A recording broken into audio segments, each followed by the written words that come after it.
Tiles बिछाई जा रही है, इसमें रेती तो सामने ही दिख रही है। ये आपको मतलब 20 तगारी का माल लग रहा है। तो कितना है?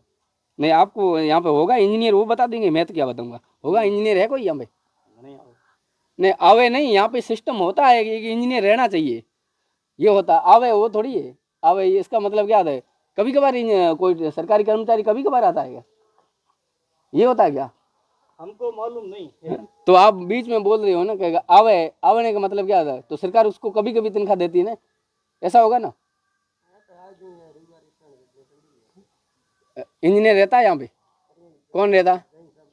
फोन लगाओ, इंजीनियर साहब को फोन लगाओ, कौन रहता है यहाँ पे? नहीं, फोन लगाओ आपका, अगर यहाँ रहते हैं तो। देखो जिस तरीके से ये बातें करें, इसमें पूरे में पूरा फर्जीवाड़ा साबित हो रहा है कि जो ये माल मटेरियल है, या यहाँ बता रहे कि इंजीनियर आता है, आने का मतलब क्या है, यहाँ पे कोई सरकारी कर्मचारी या कोई जांच के लिए आए तो एक दिन थोड़ी आता होगा। यहाँ पे जो जिस तरीके से ये माल मटेरियल या इंजीनियर नहीं आना, ये फर्जीवाड़ा चलाना या ठेकेदार की और अधिकारियों की मिली भगत के कारण, और हो सकता है ये जो बच्चों के लिए हॉस्टल बन रही है, और आप सभी को पता है कि बीकानेर में जिस तरीके से बिल्डिंग आज से 1 महीना पहले जो बिखर गई थी, उसमें 7 बच्चों की मौत हुई थी। उसी दौरान ऐसा ना हो कि इस हादसे में यहाँ पर ये बिल्डिंग भी शामिल हो। नमस्कार, आज इस वक्त हम जहाँ मौजूद है वो जगह आपको दिखा देते हैं कि सेड़वा से करीबन 5 किलोमीटर दूर जो जानपालिया गांव है, वहाँ पर एक अम्बेडकर छात्रावास बनने जा रही है। और यहाँ पर जिस तरीके से जो काम चल रहा है और मजदूर है, उन सभी की आपको जानकारी बताएंगे कि किस तरीके से जो काम चल रहा है। यहाँ पर जो ठेकेदार है उन्होंने इंजीनियर लगा रखा है या कोई जो मजदूर है, उन सभी की आपको इस तरीके से जानकारी बताएंगे। और जो मजदूरी कर रहे हो, आप देख पा रहे हैं कि जो यहाँ से करीबन 5-6 बच्चे जो नाबालिग है, उनको यहाँ जो पत्थर का काम करवाया जा रहा है। और यहाँ के जो ठेकेदार या मुन्नी है, उनसे भी बात करेंगे। कौन है मुन्नी साहब? आ जाओ, बता दो। हमारा काम नहीं हो तो ठेकेदार तो है ना भाई, तो मैं थाना मुन्नी छोड़ी डांग नहीं, बात माना करके थी, बता दियो कि ये काम कितना दिन चालू हुए, कितना दिन बंद होएला, पूरा होने संभावना की है,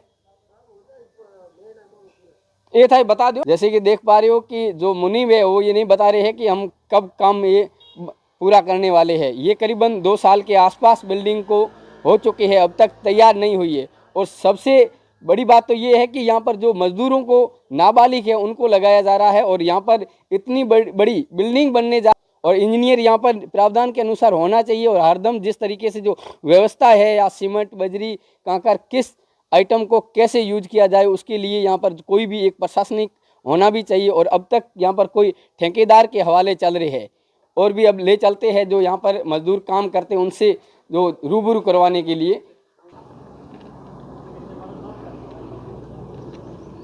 तो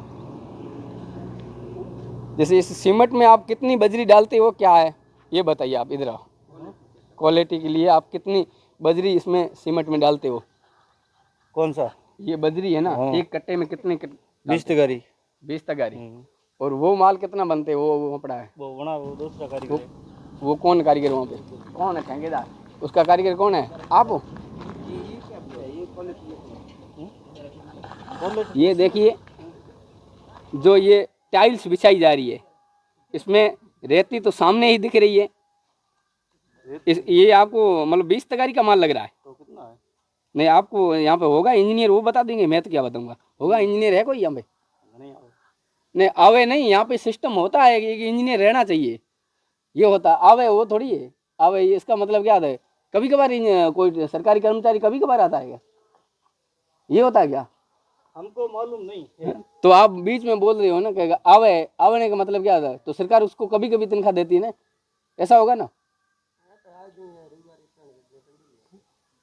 इंजीनियर रहता है यहाँ पे? कौन रहता? फोन लगाओ, इंजीनियर साहब को फोन लगाओ, कौन रहता है यहाँ पे? नहीं, फोन लगाओ आपका, अगर यहाँ रहते हैं तो। देखो जिस तरीके से ये बातें करें, इसमें पूरे में पूरा फर्जीवाड़ा साबित हो रहा है कि जो ये माल मटेरियल है, या यहाँ बता रहे कि इंजीनियर आता है, आने का मतलब क्या है, यहाँ पे कोई सरकारी कर्मचारी या कोई जांच के लिए आए तो एक दिन थोड़ी आता होगा। यहाँ पे जो जिस तरीके से ये माल मटेरियल या इंजीनियर नहीं आना, ये फर्जीवाड़ा चलाना या ठेकेदार की और अधिकारियों की मिली भगत के कारण, और हो सकता है ये जो बच्चों के लिए हॉस्टल बन रही है। और आप सभी को पता है कि बीकानेर में जिस तरीके से बिल्डिंग आज से 1 महीना पहले जो बिखर गई थी उसमें 7 बच्चों की मौत हुई थी। उसी दौरान ऐसा ना हो कि इस हादसे में यहाँ पर ये बिल्डिंग भी शामिल हो जाए। तो मिल